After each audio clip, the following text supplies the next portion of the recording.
Everyone welcome to Shortcut. আশা করি সবাই ভালো আছেন।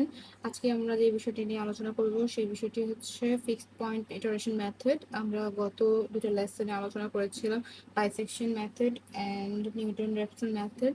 আজকে আমরা ফিক্সড পয়েন্ট নিয়ে আলোচনা করব। মূলত এই মেথডগুলো কোন ধরনের ইকুয়েশনে অ্যাপ্লাই হয়।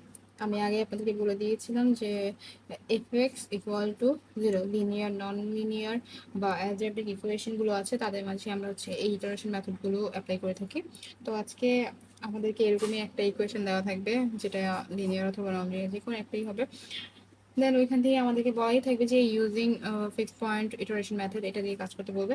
দেন আমরা এখান থেকে কি করবো, অন্য দুইটা মেথডে কি ছিল যে ওইখানে একটা ফর্মুলা দেওয়া ছিল যে আমরা ওই ফর্মুলা থেকে যে কোনো একটা সি সি বের করবো, আর একটা ছিল হয়তো বা এক্সএন দিয়ে রুটটা চেক করবো। বাট আজকে আমাদের হচ্ছে কি, যেটা হচ্ছে একটা ইকুয়েশন দেওয়া থাকবে ওইখান থেকে হচ্ছে আমাদের একটা ফর্মুলা নিজেদের বানিয়ে নিতে হবে। চলুন এটা একটা এক্সাম্পলের মাধ্যমে আপনাদেরকে ক্লিয়ার করি। আমাদের ইকুয়েশনটা হচ্ছে এটা। তো আমরা ধরে নিই যে f(x) = x³ + x² - 1। তো আমরা হচ্ছে রুটগুলো বের করে নিব। রুটের মাঝে দুটা ইন্টারভ্যাল এর মধ্যে তো এমন একটা মান নিতে হবে যেটা দিয়ে হচ্ছে যে মানটা আমরা f(x) এ বসানোর পর একটা পজিটিভ আর একটা হচ্ছে নেগেটিভ মান আসবে, তাই তো। দেন তারপরে ওই দুটা কিন্তু আমরা হচ্ছে ইন্টারভ্যাল হিসেবে নিতে পারবো, তাই না। তো যে আমরা এখন এখানে যদি একটা ইন্টারভ্যাল নিই 0, তো আমাদের x0 কত আসে, 0 + 0 - 1। তো এখানে আমাদের মাইনাসটা চলে আসলো। ওকে, দেন এবার বি এর জন্য যদি আমরা 1 নিই, তো f1 কত আসে। তো f1টা কি হয়, তাহলে হচ্ছে 1³ + 1² - 1, রাইট। তো 1 + 1 - 1, তো আমাদের এখানে হচ্ছে পজিটিভ 1। ওকে, দেন আমরা দেখবো যে আমাদের আসলে এই শর্তটা মানতেছে কিনা। তো f0 ইন্টু যদি আমরা f1 দিই, এটা আমাদের ছোট কিনা, জিরো ছোট কিনা। তো f0 কত আমাদের -1 ইন্টু হচ্ছে 1, তো এটা হচ্ছে অবশ্যই 0 থেকে ছোট, তাই। তাহলে আমরা কি কি বলতে পারি যে আমাদের হচ্ছে 0 and 1 এর মধ্যে একটা রুট আছে, রাইট, একটা রুট আছে। তো যেমন আমরা বলছিলাম যে আমাদেরকে হচ্ছে যে ইকুয়েশনটা দেওয়া থাকবে এটা থেকেই হচ্ছে আমাদেরকে একটা হচ্ছে ফর্মুলা বের করে নিতে হবে। তো চলুন দেখি কিভাবে আমরা হচ্ছে ইকুয়েশনটা থেকে একটা হচ্ছে ফর্মুলা বের করব। ওকে, তো এই হচ্ছে আমাদের ইকুয়েশনটা কি দেওয়া ছিল, -1 = 0, রাইট। তো এখন আমরা আগে ছোটবেলায় যা কাজটা করতাম যে এক্স কমন নিয়ে করতাম, আর এখানে কোনো সংখ্যা থাকলে এই পাশে পাঠিয়ে দিতাম, হ্যাঁ। তো আমরা এই কাজটাই করবো নর্মালি। করে তারপরে কি করবো, এখান থেকে দেখেন কোন জিনিসটা কমন আছে, x²। তো এটা কমন নিলে কি থাকে এখানে, x + 1 = 1। আচ্ছা, তো আমরা জাস্ট এখানে যে xn, আমরা আবারও আজকে ইটারেশনটা মিলাবো যে দুইটা xn এর মান পরপর সমান হয় কিনা। সমান হলে আমরা তাহলে ওটাকে রুট বলবো। তো x এর মান দরকার আমাদের, তাই না। এখান থেকে আমরা যেহেতু ফর্মুলা বের করবো তো অবশ্যই এটা x হওয়া দরকার। তো এখানে আমরা কি করবো, এই x² এই পাশে রেখে এটাকে এই পাশে নিয়ে যাবো +1। ওকে, তো তারপরে কি করব, x, তাহলে এখন হচ্ছে আমাদের রুট x + 1। কেন x² রাখলাম না, x² রাখলে তো এটা হচ্ছে যদি ধরি যে এটা xn, তাহলে xn এর স্কয়ার। বাট আমরা তো xn স্কয়ারের মানটা নিব, আমরা তো হচ্ছে দুইটা xn এর মান পরপর হচ্ছে মিলিয়ে দেখবো যে এই দুটা হচ্ছে হচ্ছে কিনা, মান দুইটা সুন্দরভাবে আসতেছে কিনা বা দুইটা রুট সমান হচ্ছে কিনা। হলে তারপরে না ওটাকে আমরা হচ্ছে বলবো যে হ্যাঁ এটাই হচ্ছে আমাদের কাঙ্ক্ষিত রুট, তাই না। তো আমরা দেখবো যে এখন এইটা, এই যে আমরা যেটা নিলাম এটা আসলে ফর্মুলা হিসেবে গ্রহণযোগ্য কিনা। কিভাবে এটাকে চেক করব, আমরা ধরে নিব যে এইটা, এই টোটাল এটাকে আমরা ধরে নিব যেটা হচ্ছে আমাদের ফাই এক্স। তাহলে আমাদের ফাই এক্সটা কি, 1/√, এটা। ওকে, দেন আমাদেরকে হচ্ছে কি এইটাকেই হচ্ছে আমাদেরকে ডিডিএক্স করে দেখতে হবে যে এটা কি আসে। তো আমরা চলুন এটাকে ডিডিএক্স করি। তখন ডিডিএক্স করলে এটা হবে 5'x, যেমন আমরা হচ্ছে নিউটন রেফসনে করছিলাম যে এফ(x) কে আমরা ডিডিএক্স করছি, তখন এটা হচ্ছে কি f'(x), রাইট। তো এখন চলুন এটা করি। তো এটা করার সময় আমরা এই জিনিসটা একটু বোঝার সুবিধার্থে বা নিজেদের করার সুবিধার্থে একটু ভেঙে লিখি, ঠিক আছে। ডিডিএক্স অফ, তো এটাকে আমরা হচ্ছে বোঝার সুবিধার্থে একটু ভেঙে লিখি। এখানে কি ছিল, x + 1 ছিল, তাই না। এই যে আমাদের এখানটা কি ছিল, 1/, এটা তাহলে আমরা কি জানি যে যখন ও 1/, থাকে তখন হচ্ছে কি, এটা হচ্ছে কি ইনভার্সে থাকে, রাইট? তো আমরা হচ্ছে ইনভার্স দিব। তো এখানে যে হাফটা আছে, এখন আমরা কি করবো, সামনে এই হাফটা বসে দিব, বাস এটাই হচ্ছে আমাদের শর্টকাট। ওকে, এটাই হচ্ছে আমাদের শর্টকাট। চলুন এটাকে আমরা হচ্ছে বসিয়ে দিই। এখন এটার উপর যদি আমরা সূত্রটা ডিরেক্ট সূত্র বসিয়ে দিই, তখন আমরা কি পাই যে +1, আর এখানে আমরা কি পাই হাফ মাইনাস 1। তো এখানে আমাদের কি আসে, এখানে -হাফ এক্স প্লাস 1 মাইনাস 3/2, এটা। তো এই জিনিসটার উপর এখন হচ্ছে আমাদের দুটো ইন্টারভাল পেয়েছিলাম, রাইট? 0 আর একটা হচ্ছে 1। এখন যে কোনো একটা এটাতে বসাবো, বসানোর পর চেক করবো যে আসলে ওই ফলাফলটা 1 এর থেকে কম কিনা। মডুলাস, এই যে এটার উপর যদি মডুলাস দিয়ে দিই, তখন আমাদের এই ফলাফলটা 1 এর থেকে কম কিনা। যদি 1 এর থেকে কম হয়, তাহলে হচ্ছে আমরা বলতে পারবো যে আমাদের x ইকুয়াল টু 1/√x+1, এটা হচ্ছে আমাদের ফর্মুলা।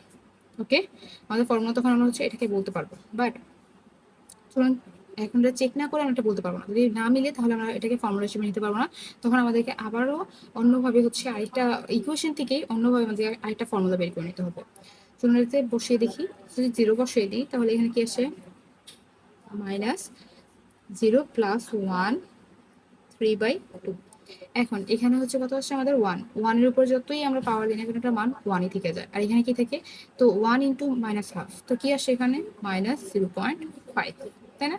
তো এখন আমাদেরকে বলছে যে এটাকে যদি আমরা মডুলাসে নিই, নেওয়ার পর আমাদেরকে বলছে চেক করতে যেটা একের থেকে ছোট বা বড় কিনা। তো এটা তো ছোট, কারণ মডুলাসে নেওয়ার পরে পজিটিভ হয়ে যাবে। আর 0.5 অবশ্যই একের থেকে ছোট, তাই আমরা বলতে পারি যে এটা ফর্মুলা। তো আমরা যে 5'x সূত্রটা মানে শর্তটা লিখে দিব, 5'x is less than 1, কোথায়, 0 1, রাইট? তখন আমাদেরকে লিখতে হবে সুতরাং x in +1 equal to 1/√x+1। ওকে, তো আজকে আমাদেরকে এটা তো একটা ইনিশিয়াল ধরতে হবে। তো দুটো পয়েন্ট থেকে, কারণ যে কোনো একটা তো অবশ্যই বসাতে হবে। প্রথম মান কত হবে এই এক্স এর, এটা তো আমাদেরকে ডিসাইড করতে হবে, তাই না? তো প্রথম ইনিশিয়াল আমাদেরকে ধরে নিই আমরা। সবসময় আমরা কি করব, এই ইন্টারভ্যাল থেকে যেটা সবথেকে ছোট ওটাকে আমরা হচ্ছে ইনিশিয়াল নিব। Initial x not equal to 0। ওকে, তো আমরা যেভাবে হচ্ছে নিউটনের একশনের জন্য ঘর করছিলাম, এবার সেভাবে একটা ঘর করে নিব। ইটারেশন চেক করবো যে আসলে কতটুকু অব্দি এটা যায়। আর হচ্ছে xn নিয়ে নিব। আর xn মানে পরবর্তী সংখ্যার আসলে কত হবে, এটার জন্য হচ্ছে আমরা যে ফর্মুলাটা বের করলাম, ওই ফর্মুলাটা দিয়ে দিবে এবার এখানে, x + 1। ওকে, সো ইটারেশন 0 এর জন্য x নট ইকুয়াল টু কত আমাদের এখানে 0। তো এখানে x 0 + 1, এই যে x 0 + 1 হলে এখানে হচ্ছে 1। তো 1/√0 + 1 ইকুয়াল টু কত, 1। তো যদি 1 হয়, x1 আমরা কত পেলাম, 1। তো x2 কি হবে তাহলে এখানে, 1/√1 + 1। তো এটা ক্যালকুলেশন করার পর কি পাওয়া যায়, 0.707।